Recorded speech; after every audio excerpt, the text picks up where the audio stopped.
Hey, salut, c'est Orelsan. Si tu veux voir les news du Sim Racing, bah n'hésite pas à t'abonner à SimDrive, mec. Bon, après mon invitation plus que moyenne, il est temps de démarrer la vidéo aujourd'hui. Nouvelle vidéo sur la chaîne SimDrive, on est le 1er août. Normalement, si cette vidéo sort à l'heure, elle va sortir à l'heure de toute façon. Et on va parler des news du Sim Racing, vous avez l'habitude. Et on se retrouve comme chaque mois en début de mois pour vous énumérer un petit peu les sorties de jeux, les sorties de matos et aussi les news sur l'e-sport. Enfin bref, trêve de bavardage. Les news du Sim Racing du mois d'août, c'est parti!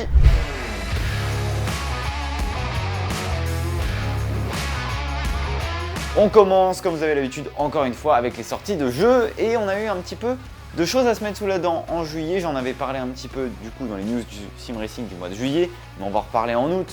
On a donc F1 Manager qui est sorti très récemment. On a vu beaucoup de gameplay sur les réseaux, sur Twitch, sur YouTube, etc.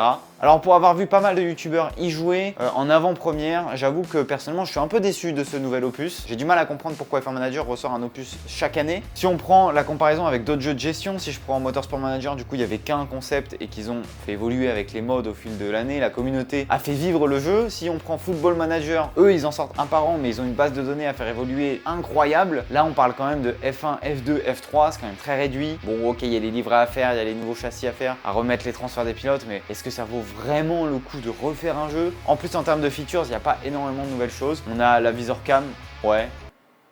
Ok, voilà, je pense que vous avez compris à ma réaction que j'étais pas très chaud pour cette visor cam, enfin elle n'apporte pas énormément. On va l'avoir une fois et après bon c'est cool. Vous avez un nouveau mode de jeu qui est un peu un mode scénario où il va falloir mettre en place certaines stratégies pour pouvoir atteindre l'objectif. Ça pourquoi pas, j'ai envie de dire. Mais honnêtement, globalement, de ce que j'ai vu, ça s'arrête là. On verra bien comment F1 Manager arrive à se renouveler dans les prochaines années. En tout cas, le F1 Manager 23 est sorti, vous pouvez d'ores et déjà y jouer. Un autre jeu qui est sorti, mais cette fois-ci en bêta fermée. Peut-être que vous avez eu la chance de recevoir une clé parce que vous avez été sur Twitch sur des streams et que les drops étaient activés. Mais je parle évidemment de The Crew Motorfest. Alors on est un peu moins simulation que d'habitude, mais je devais quand même en parler parce que c'est un jeu de voiture. Alors c'est un peu un équivalent à Forza Horizon si vous voulez avoir une idée de comment il est. Il reste dans la lignée d'un The Crew également en termes de contenu, en termes de graphisme. Ça a l'air d'être un bon jeu pour le coup. Je suis pas énormément fan de ce genre de jeu, mais peut-être qu'en me prenant au jeu, peut-être que je vais pouvoir apprécier et peut-être passer un peu plus de temps dessus. Mais là comme ça, moi perso, j'irai pas. Après, mais vous, peut-être que vous kiffez. Si vous l'avez testé et si vous avez votre avis, n'hésitez pas à me le dire dans les commentaires, ça m'intéresse d'avoir votre avis sur ce The Crew Motorfest. On continue avec les bêtas fermées. J'aimerais savoir si parmi vous, il y en a qui ont reçu la clé de la bêta fermée de Rangeport. Voilà, je sais que ce jeu tend encore à donner la possibilité à des gens de jouer à la bêta fermée. Donc dites-moi dans les commentaires si vous l'avez testé, ce que vous en pensez. Moi je l'ai testé, j'avais fait un stream déjà il y a quelques semaines dessus. C'est un jeu que pour l'instant j'apprécie plutôt bien, alors que je suis pas fan des GT. J'avoue que comme j'ai pas une énorme expérience en GT, c'est compliqué pour moi de vous situer par rapport à Assetto Corsa Competizione ou même R Factor 2 ou même iRacing où il se situe. J'attends de voir les protos et là je pourrais vous donner une information parce que les protos vont arriver et là je pourrais vous donner mon avis tout simplement parce que j'aurai des références. Et enfin on termine avec une news sur les sorties jeux. Alors une news, oui et non en fait. Ouais, je vous l'ai peut-être un peu mise à l'envers. En fait l'actualité, la news, c'est de dire que on n'a pas de news pour Le Mans Ultimate. Bah ouais, mine de rien, ça fait déjà un petit mois que les 24 heures du Mans sont passées, un mois et demi même, et malheureusement, on a perdu toute trace de communication sur les réseaux sociaux de la part de Le Mans Ultimate. Bizarre. Mais oui, du coup, c'est compliqué de voir de la communication de la part de Le Mans Ultimate. Je sais pas, je sais qu'ils sont probablement en sous-marin, ils avaient parlé de bêta fermée, etc. Pour l'instant, il n'y a rien. Pour un jeu qui sort d'ici la fin de l'année, j'aurais aimé peut-être un poil plus de communication. Alors, il y en a un par-ci par-là, ils mettent les posts comme quoi ils ont les nouvelles livrets, notamment j'ai vu la LMDH Iota, voilà. Ok, ça oui, mais bon, donnez-nous des vraies infos. On veut savoir quand est-ce que ça sort, quand est-ce qu'il y aura une bêta fermée. On veut jouer, nous. On est des gamers. On verra si d'ici le prochain news du Sim Racing au mois de septembre, déjà septembre, on aura des news ou pas de Le Mans Ultimate. En tout cas, on croise les doigts. On passe aux news matérielles et j'ai une énorme offre à vous proposer si jamais vous êtes sur PC Xbox parce que oui, peut-être que je l'oublie de temps en temps. Je sais que je l'ai oublié dans une des vidéos où je parlais des volants, mais attention, c'est CDD qui possède une version PC Xbox et une version PC PlayStation. Cette version PC PlayStation, elle est plus chère. Mais en tout cas, là, l'offre concerne PC et Xbox et si jamais vous décidez d'acheter un bundle complet, c'est-à-dire avec n'importe quel volant et n'importe quel pédalier, vous achetez ce CSL DD, vous l'aurez au prix de 199 €. Alors je vais pas vous mentir, quand j'ai vu l'offre, j'ai fait waouh, mais le truc de dingue. Mais en fait, du coup, faut acheter un bundle complet. On peut pas, genre, si on a déjà de l'écosystème Fanatec avec déjà un pédalier comme moi et un volant, on peut pas se dire tiens, je vais acheter le CSL DD. Non, non, on peut pas, faut racheter un pédalier et un volant. Après, pour ceux qui ont envie de upgrade et de passer sur Fanatec avec cette base, pour le coup, c'est vraiment une bonne affaire. En plus, bonne nouvelle, les stocks sont de retour, donc n'hésitez pas, faites-vous plaisir. Alors, c'est pas sponsorisé, il n'y a pas de code. Dommage d'ailleurs, si Fanatec passe là, si vous voulez me donner un petit code, on est preneur. Alors je me devais d'en parler parce que j'ai loupé la news au mois de juillet et il faut absolument que je la traite pour le mois d'août, mais j'ai vu que Moza allait sortir un cockpit, voilà, un cockpit en association avec Pitlane Sim Racing. Alors c'est une marque canadienne qui justement fait de l'équipement Sim Racing, mais quand je vous dis cockpit, c'est un cockpit. L'idée c'est de faire un cockpit F3, voilà, tout simplement, de monoplace. Alors même si sur le papier l'idée a l'air incroyablement bien, hein, on a tous rêvé de faire ça, on a tous essayé d'imaginer des plans en bois, de chercher des plans, de le faire soi-même, etc. Là il le propose de le faire. Bon après il y a quelques freins, notamment le prix.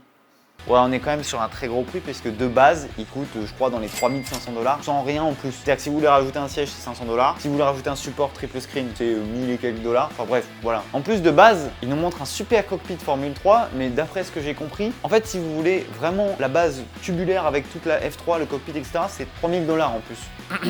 Sinon, c'est le petit truc rectangulaire que je vous mets à l'image. Voilà. Après, faites ce que vous voulez si vous avez envie de dépenser de l'argent. Ne faites pas ça. Vraiment, non. Non.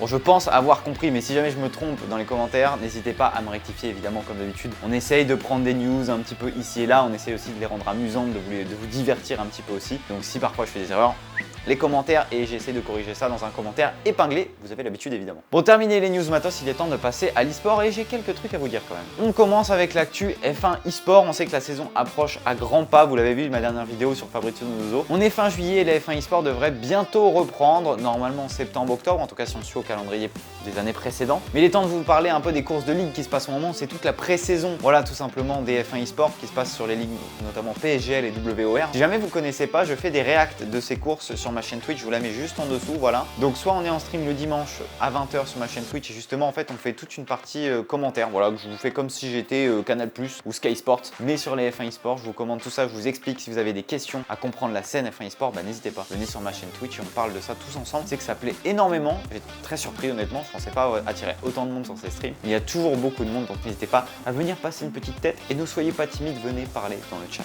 Et donc pour l'instant pour cette pré-saison, on a quand même déjà des idées de qui va pouvoir se goupiller un peu devant. Globalement, sans trop de surprises, Ferrari est déjà quand même bien en avance. Ils ont déjà une line-up extrêmement compétitive avec Barry Boroumand, qui a notamment été champion constructeur l'année dernière avec McLaren, et Nicolas Longuet, qui est extrêmement talentueux. En plus, il est français, hein, voilà, je donne l'info. Mais attention quand même, parce que McLaren n'est toujours pas loin, évidemment, avec le champion en titre Lucas Blakely. Et puis, on l'a vu, hein, comme je vous disais de ma dernière vidéo, Fabrizio aussi, je pense qu'il sera un bon outsider pour en tout cas pour le podium, pour les podiums. On rappelle qu'au F1 eSport, c'est toujours serré, donc c'est très compliqué de prédire les podiums, etc. Et bien sûr, on ne va pas oublier le double champion Jarno Hoepmeer qui sera évidemment toujours là. Je pense que la physique lui convient un peu mieux sur ce jeu. Il est toujours un peu en galère en qualif, mais en course, il est toujours presque imbattable. On continue, je vous en ai parlé au début du mois de juillet. Malheureusement, j'ai pas les résultats puisque je tourne avant la compétition. Hop, première interruption.